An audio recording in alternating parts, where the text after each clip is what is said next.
Halo anak-anak, kembali lagi bersama saya Pak Nikolas di pelajaran agama kelas 3. Anak-anak, hari ini kita akan belajar bersama tentang melestarikan lingkungan hidup.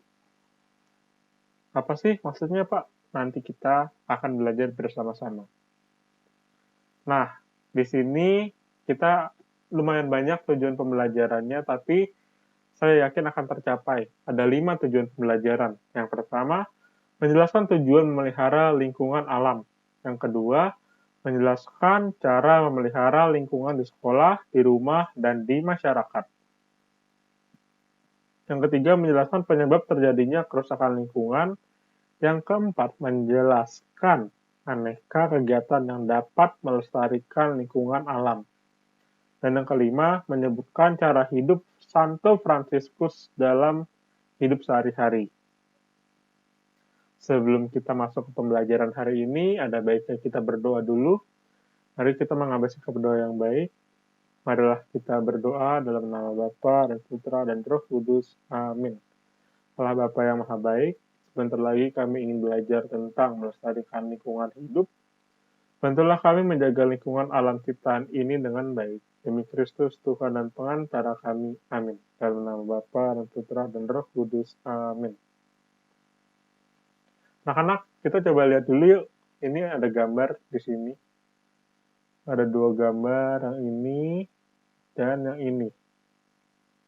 Kita lihat anak-anak, yang gambar pertama, yang kebanjiran ini kita lihat ada polisi membantu ibu-ibu ya di sini untuk dievakuasi ke tempat yang lebih aman.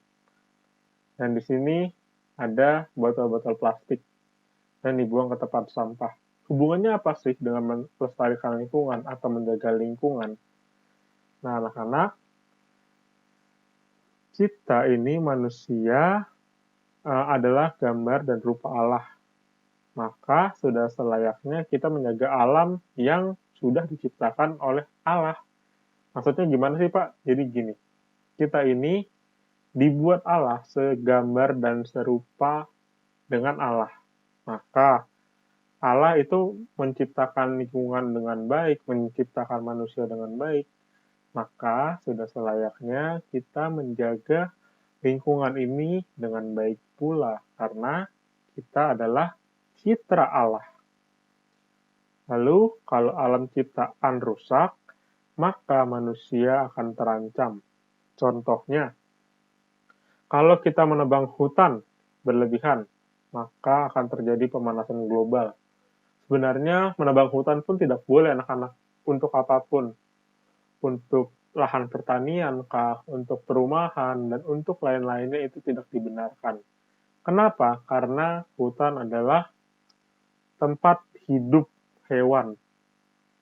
Dan hutan juga adalah penghasil oksigen untuk kita semua. Kalau tidak ada hutan, maka oksigen di bumi akan semakin menipis dan pemanasan global pun terjadi. Akibatnya apa? Akibatnya hutan-hutan ini udah gersang, suhunya panas, lalu nanti permukaan air naik, ya bencana jadinya. Maka kita mulai mencoba untuk tidak menebang hutan, lalu kita mulai mencoba untuk menjaga lingkungan dengan cara yang simpel-simpel aja. Contohnya nih, kalau mau membuang sampah, itu jangan sembarangan. Kalau membuang sampah sembarangan, akan terjadi ini. Ini aliran air menjadi tersumbat, lalu air tersumbat, maka air itu tidak bisa mengalir. Maka hasilnya apa? Banjir, anak-anak.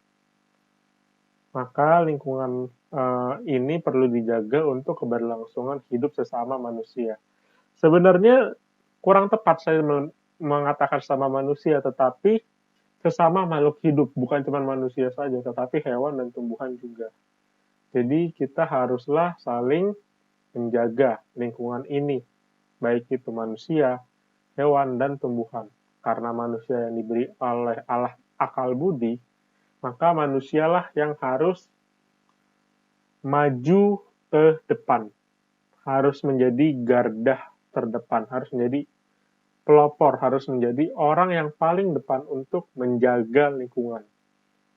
Karena manusia diberikan oleh Allah akal budi untuk berpikir. Nah, anak-anak, ini ada kisah penciptaan video dari Getsemani. Kalian bisa melihatnya juga di halaman 88 sampai 89 sampai 90. Kalian dapat melihatnya di situ. Untuk lebih lengkapnya, ini hanya secuplik saja. Silahkan dilihat ya.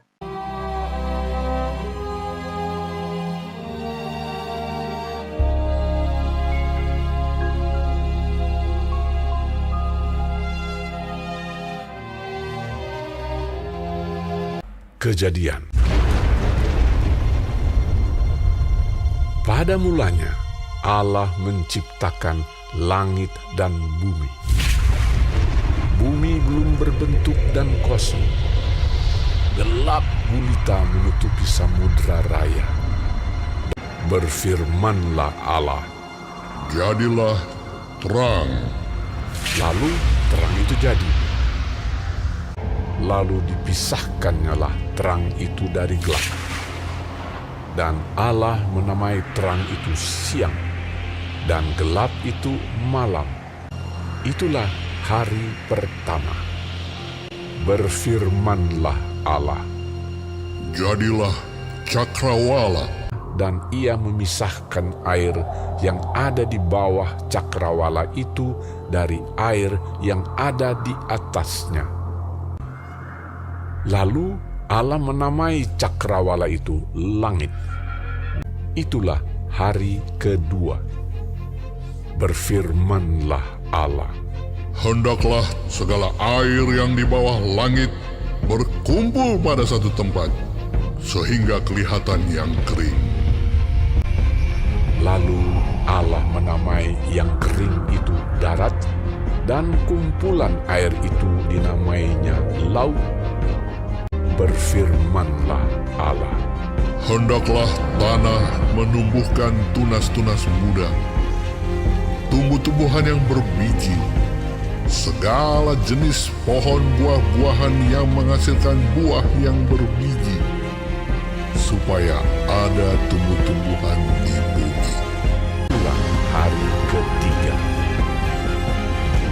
Maka Allah menjadikan kedua benda penerang yang besar itu, yakni yang lebih besar untuk menguasai siang dan yang lebih kecil untuk menguasai malam, dan menjadikan juga bintang-bintang.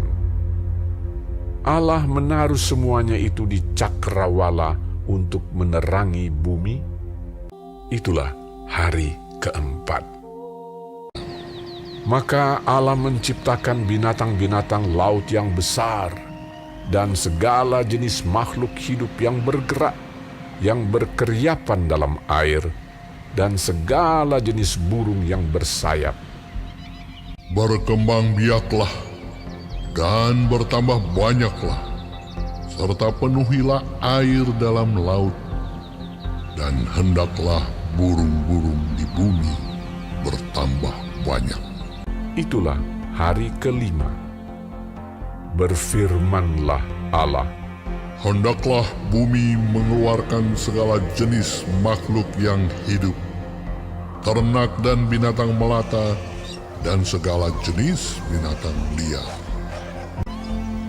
berfirmanlah Allah, Baiklah kita menjadikan manusia menurut gambar dan rupa kita. Tuhan Allah membentuk manusia itu dari debu tanah dan menghembuskan nafas hidup ke dalam hidungnya. Demikianlah manusia itu menjadi makhluk yang hidup. Maka Allah melihat segala yang dijadikannya itu sungguh amat baik. Itulah hari keenam. Demikianlah diselesaikan langit dan bumi dan segala isinya. Lalu Allah memberkati hari ketujuh itu dan menguduskannya. Karena pada hari itulah ia berhenti dari segala pekerjaan penciptaan yang telah dibuatnya itu. Demikianlah riwayat langit dan bumi pada waktu diciptakan.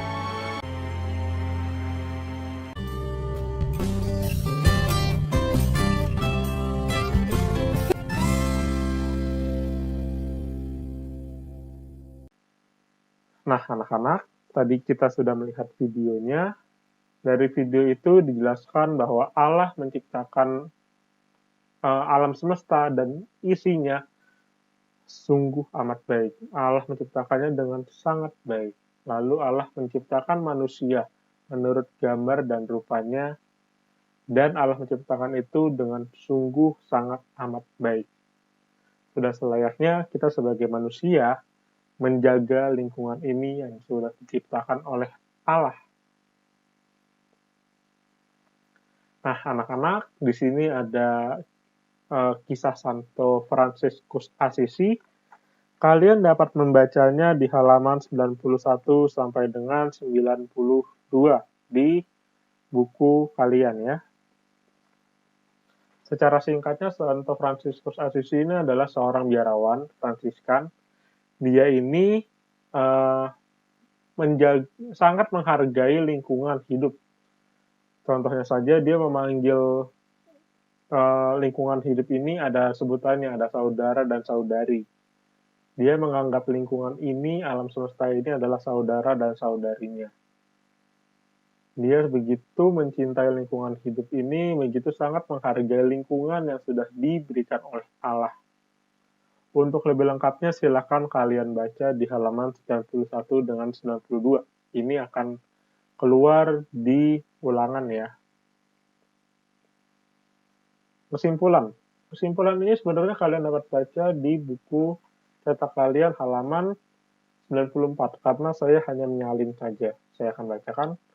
Manusia menjadi bagian yang tak terpisahkan dari alam. Jika alam rusak, maka hidup manusia pun akan terancam. Ya, seperti yang tadi saya bilang, kalau pohon ditebang, maka oksigen akan semakin menipis. Maka di bumi ini akan terjadi pemanasan global, dan kalau pemanasan global ini berlangsung lama, maka musnahlah manusia. Alam telah menyediakan berbagai kebutuhan bagi manusia seperti sinar matahari, udara, air, tanah, tanaman, dan berbagai pohon dan binatang. Lingkungan alam sekitar dapat membuat manusia hidup sehat dan bahagia selama lingkungan hidup itu terjaga dan lestari. Tuhan menciptakan dunia dan segala isinya dalam keadaan baik.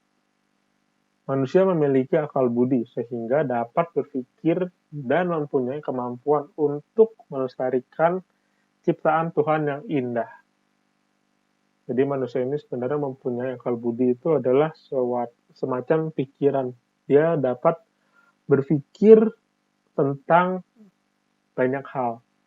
Manusia diberikan pikiran yang baik oleh Tuhan, maka sudah selayaknya kemampuan itu digunakan untuk melestarikan ciptaan Tuhan, bukannya merusak.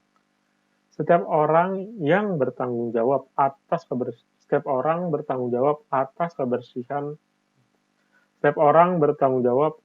kebersihan dan kesehatannya dengan ikut peduli memperhatikan lingkungan hidup.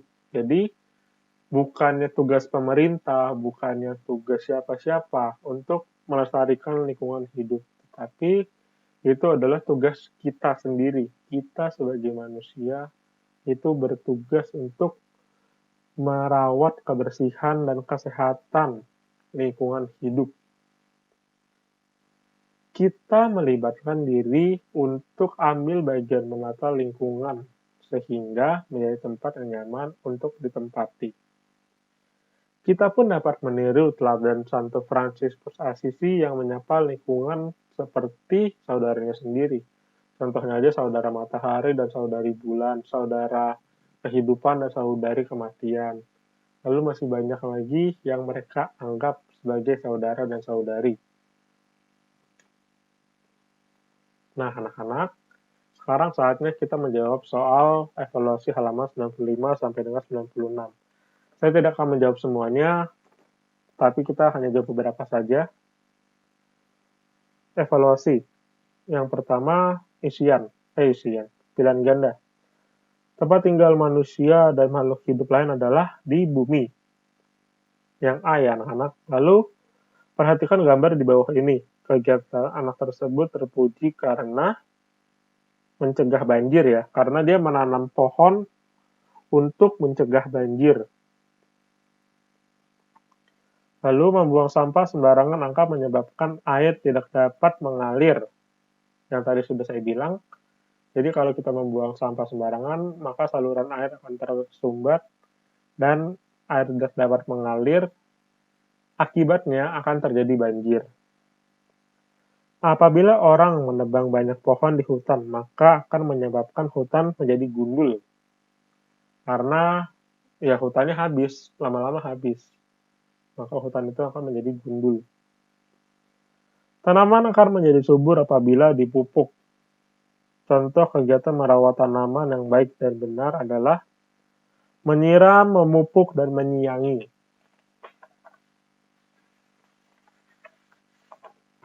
Lalu, kisah penciptaan terdapat dalam kitab Kejadian anak-anak. Lalu ini nomor 8 akan saya berikan jawaban lain, bukan jawaban yang di sini. Alam yang indah diciptakan oleh Allah untuk kebahagiaan semua ciptaan, bukan hanya manusia, bukan hanya binatang dan tumbuhan, tapi semua ciptaan. Alam yang situasinya sejuk dan dingin biasanya terdapat di daerah pegunungan. Adam dan Hawa diberi tugas oleh Allah untuk menjaga dan memelihara alam ya anak-anak.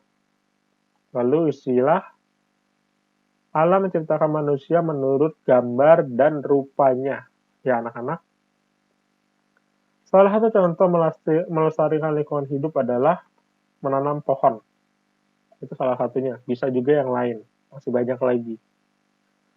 Seorang santo pelindung lingkungan hidup adalah Santo Fransiskus Assisi, anak-anak. Lalu kita lompat ke nomor 5. Gerakan masyarakat untuk menanam kembali hutan yang gundul disebut reboisasi. Lalu jawablah, jelaskan mengapa kita perlu melestarikan lingkungan alam. Karena alam adalah tempat tinggal manusia. Kalau kita yang tidak menjaganya, maka tidak ada lagi orang yang dapat menjaga lingkungan hidup ini. Gitu anak-anak, kurang lebih itu jawabannya. Mengapa kita harus menjaga lingkungan hidup?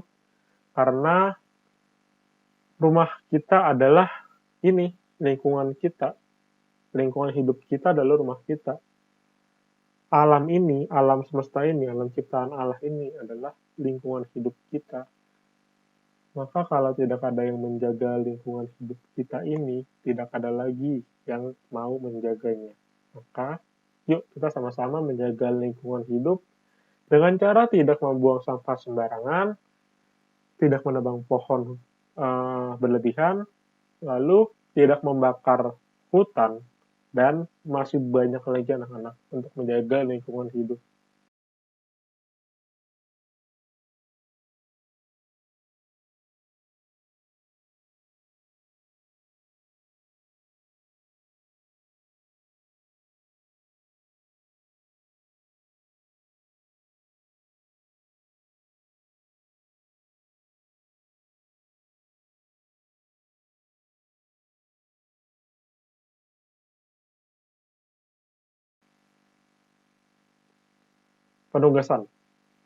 Penugasan sudah ada di Edmodo, silahkan dilihat ya. Saya juga masih menunggu penugasan yang belum dikumpulkan, silahkan dikumpulkan. Doa penutup, sebelum kita mengakhiri pelajaran hari ini, ada baiknya kita menutupnya dengan doa. Marilah kita berdoa. Dalam nama Bapa dan Putra dan Roh Kudus. Amin. Allah Bapa yang Maha Baik, terima kasih karena Engkau memberikan alam ciptaan ini. Berkatilah kami untuk dapat menjaga lingkungan alam ciptaan ini dengan baik. demi Kristus, Tuhan dan Pengantara kami. Amin. Dalam nama Bapa dan Putra dan Roh Kudus. Amin. Sampai jumpa semuanya. Dadah.